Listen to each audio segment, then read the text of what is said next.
I'm Greg. And I'm Billy. And we're the Fuji guys. We've got a great first look video on our new FinePix S1. The FinePix S1 right beside me here is the latest addition to kind of the top of our line for bridge cameras. Bridge cameras, of course, is kind of like it's in between a consumer and a professional DSLR camera.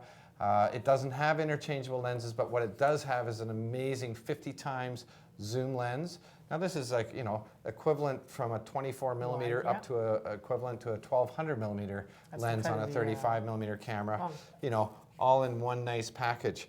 What is the other thing that's really, really neat and actually the first of its kind with this style of camera is that this camera is weather sealed. So I know that a lot of people who have bought these cameras from us before, the predecessors to this model, we get in through our Facebook and everything like that. We get a lot of nature pictures of birds. We know that people that like these cameras, they're also outdoors people. They like hiking, they like traveling. They'd like to travel with something lighter, but still get that shot when their subject is really far away. So add to that now this incredible new feature of being weatherproof and not worrying about having to run back into the cottage or run back home once it starts raining or something. You can still enjoy nature while it's raining and still take pictures, in fact, beautiful pictures. And it's not just rain, it's the dust as well and particles that can frozen, actually get in. Yeah, freeze-proof, dust-proof, and weather resistance for rain. So I think that's an incredible, add to that you've got full wireless remote control now with the new app for this one. Of course, Billy's going to go into some of these in the second and third videos, but a great new articulating screen, real high res. Really, really high res EVF on this right now. Of course, it has a hot shoe and things like that. Anyways, first look video. Billy's going to go around top, bottom, sides and show you what's on this camera.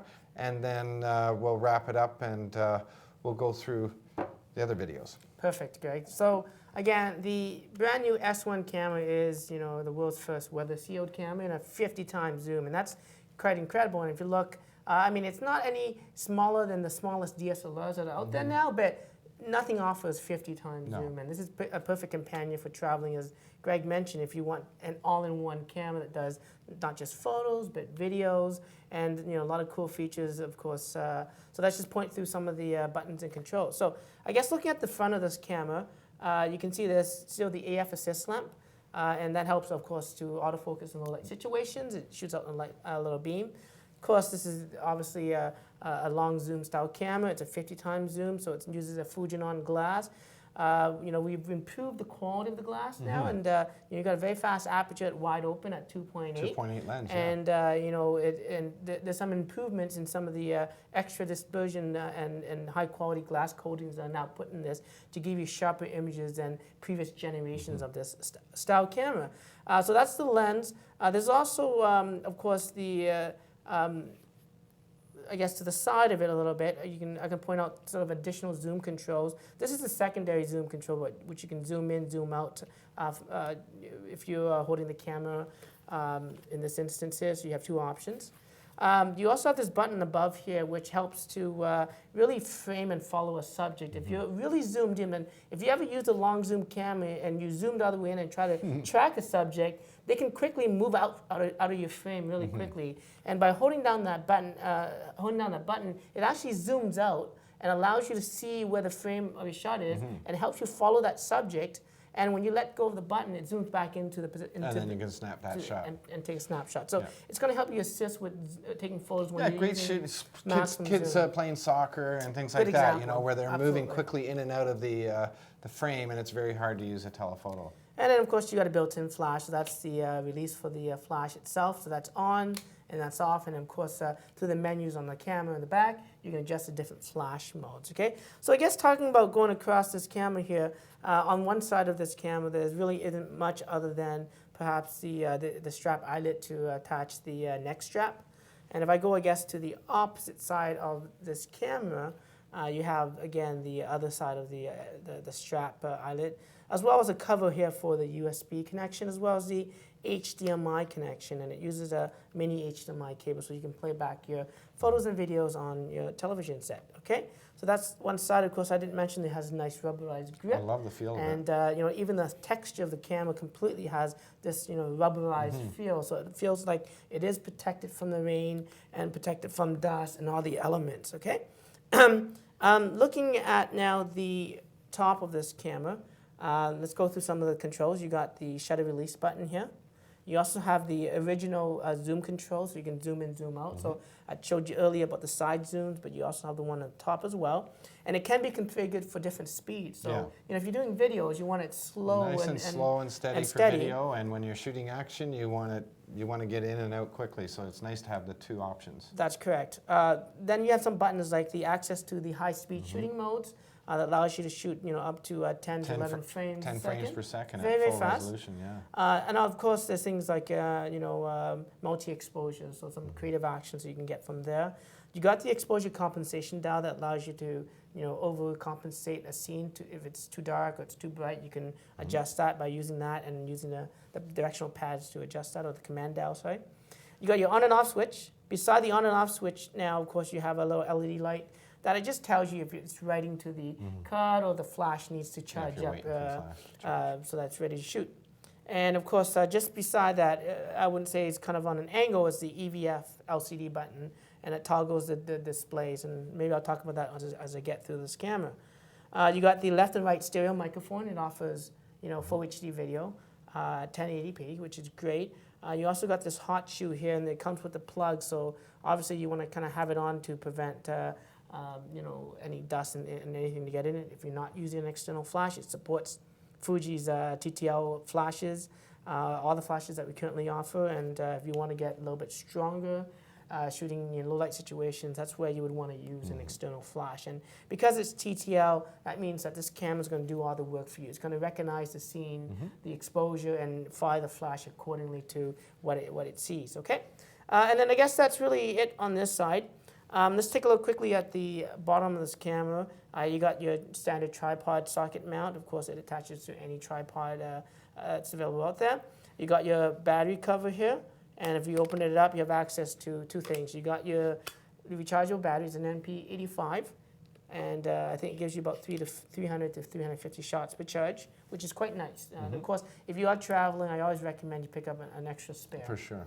It accepts, you know, SD, XC cards, you know, up to, I guess, 64 gigabytes. And if you're doing full HD videos, potentially you want to get the fastest card that you can afford.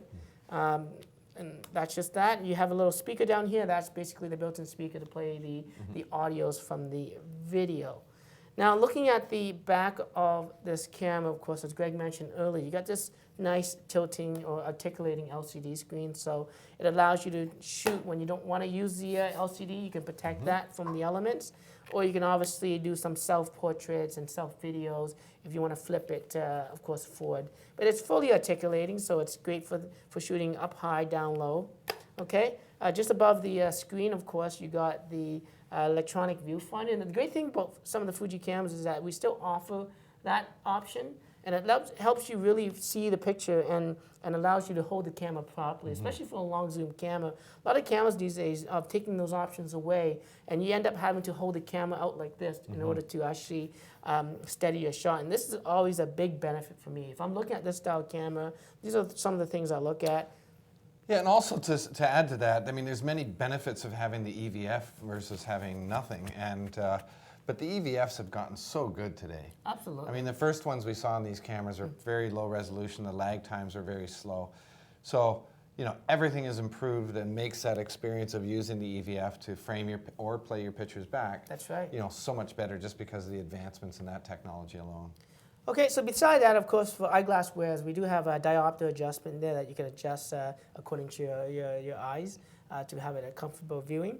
You have the EVF LCD button, as I mentioned earlier, that toggles between the two displays. So if I can turn that on here, if I push the buttons, you can toggle the EVF or you can toggle the LCD on the bottom. Beside that, you got your command dial, and that allows you to adjust things like aperture, if you're in aperture priority or shutter priority. You can adjust, of course, your exposure compensation by rotating that dial, by holding that button, as I mentioned earlier. So it is a little bit of a command thing. I think on playback, you can probably zoom in on the images or scroll to the next images if that's the case. Going back, you got your dedicated video button. So although this camera, earlier, I forgot to point out the mode dial, where you can do some of the, you know, automatic, manual, shutter priority, panoramic modes, there's some scene modes, and even an SR auto mode. You know, you don't see obviously a video record mode button now of settings, sorry, and most cameras nowadays offer this dedicated video, so it doesn't matter what mode you're in, you can start the recording and stop the recording, which is nice and convenient, because you never know when you want to do a video or when you want to take a photo, so that's kind of nice to see. It also allows you to take photos during the video as well, so as you can see, I can record and I can still take photos during that time. There's a playback button back here that toggles to, of course, the review mode on the camera. And from there, you got the directional pad that navigates the camera's menu system. It also doubles up as things like access to the macro mode. So not only is it a long zoom camera, but you can also take up very close macro shots. And if you are zoomed in all the way as well, you can also enable the macro to help with focusing when you're trying to take maybe bug shots where you can't physically get close. You got your function button as well as your delete button in the playback mode. You got your flash mode controls, and you also got your self timer. There's also a display back button that toggles between the different displays on the screen, so you can do things like framing and, of course, information screens. And lastly, you got this instant Wi-Fi connect button. It's basically a one-touch connect that allows you to, if you're using your smartphone, you can connect this camera and not only download images from the camera, but you also can control the camera remotely. So, like if you have this on a tripod and you're doing a family group shot, you can use our app, again, available on iOS and or Android, and fully control, the shutter release, the self-timer, the zoom. even the zoom, Yeah. which is quite incredible. Well, we're going to show those off in other movies, right? That's correct. About this Absolutely. camera. So that's a great first look, getting a little look around this great camera again. First bridge camera of its type to be also weather and freeze and resistant. And basically, so we want you to subscribe to our YouTube channel so you can check out all our videos, but come back for sure and watch the ones on the advanced features of this camera because it really has a lot in it. Follow this guy on Twitter. And until next video, I'm Greg. And I'm Billy. And we're the Fuji Guys.